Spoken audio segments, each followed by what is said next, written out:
Hey, Vsauce! Michael here. Take a look at this. Simple enough, right? But watch what happens next.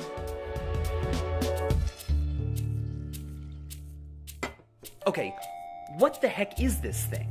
Most people eat it like a soup, out of a bowl with a spoon. But is it a soup? The word soup comes from words that originally meant to absorb liquid, which dry cereal left in milk too long will do.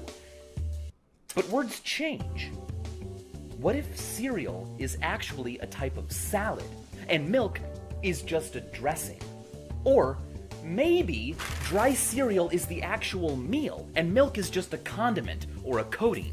Adding milk to dry cereal might be like adding ketchup to French fries, or icing a cake. Honestly, there is no real answer. The answer is whatever we agree the answer should be. We make up the words, and we make up the categories. If you ask me, cereal is soup, but it's not soup soup. Cereal is also salad, but it's not salad salad. What I just did there is called reduplication. We do it all the time, but usually for emphasis. For example, I like you, but I also like you. Tomorrow's event is fancy, but it's not fancy. When I say soup soup or salad salad, I'm using reduplication in a way that is known as contrastive focus reduplication. I'm reduplicating a word to express a focus on prototypical types of that word, in contrast to fringe types.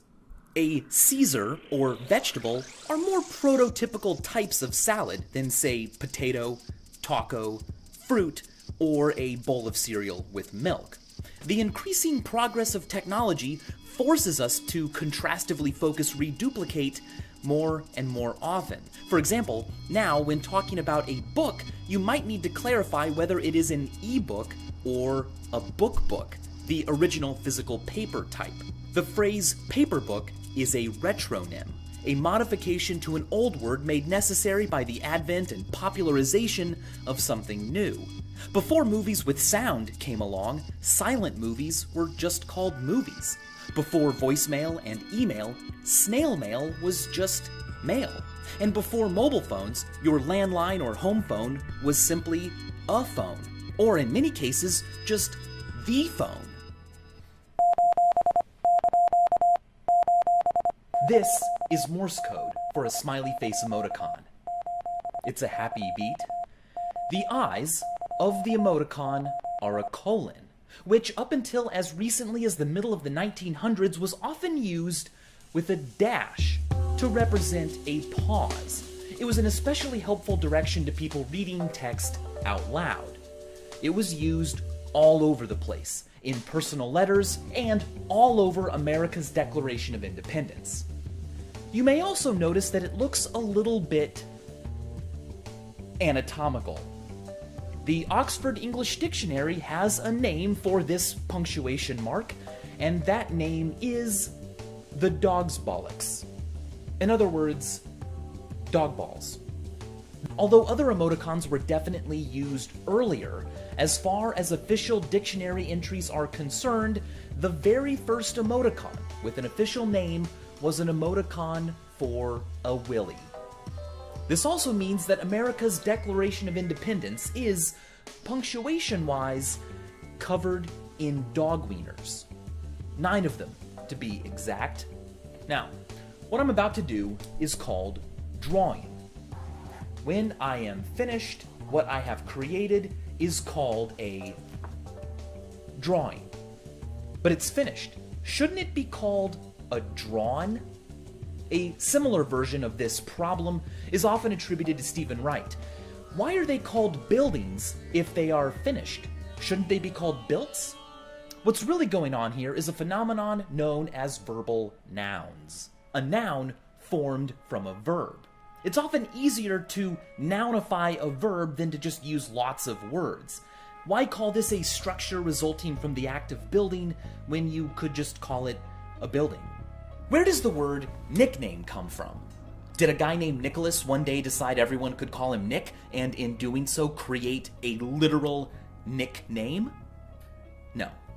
Nickname is a product of rebracketing, a process in which speakers often unknowingly create new words by moving sounds from one word to another.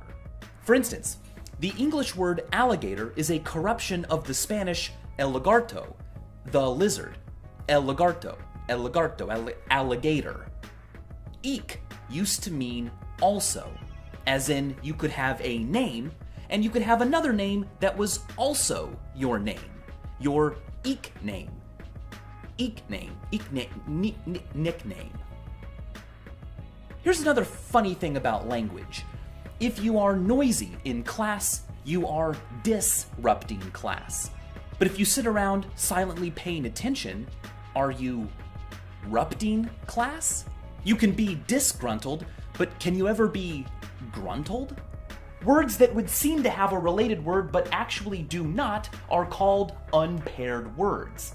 Maybe they were in a pair at one point in history, or maybe through a fluke of etymology, they only seem to have one, but what you think it would be isn't in any dictionary. Some definitions, like soup and salad, are so vague their borders are almost hilariously fuzzy. Other words, well, they're just plain silly. For example, the sun does not rise every morning. The earth actually just turns you toward it, but yet our word for that phenomenon is sunrise. Languages are full of expressions like that.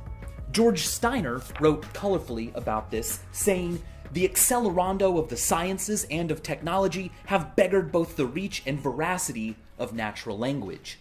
In consequence, the commonplace relations of language to phenomenon, to our daily context, have become virtually infantile. They are a bric-a-brac of inert metaphors, of hoary fictions and handy falsifications. From the perspective of the theoretical and exact sciences, we speak a kind of Neanderthal babble. Whether spoken or typed or tapped or felt or signaled, language may be inevitably full of idiomatic expressions and expressions that are incomplete, and categories that are fuzzy. But hey, at least it's our fuzz, and at least fuzz is entertaining. It would be nice to just know everything and have absolutely nothing to explain or demonstrate to anyone else. But then again, as Emily Dickinson once said, a letter is a joy of earth. It is denied the gods. If we were all omniscient, we'd have no reason to write letters to one another. There wouldn't be anything new you had to tell someone else. We would have no reason to debate the soupiness or saladness of cereal.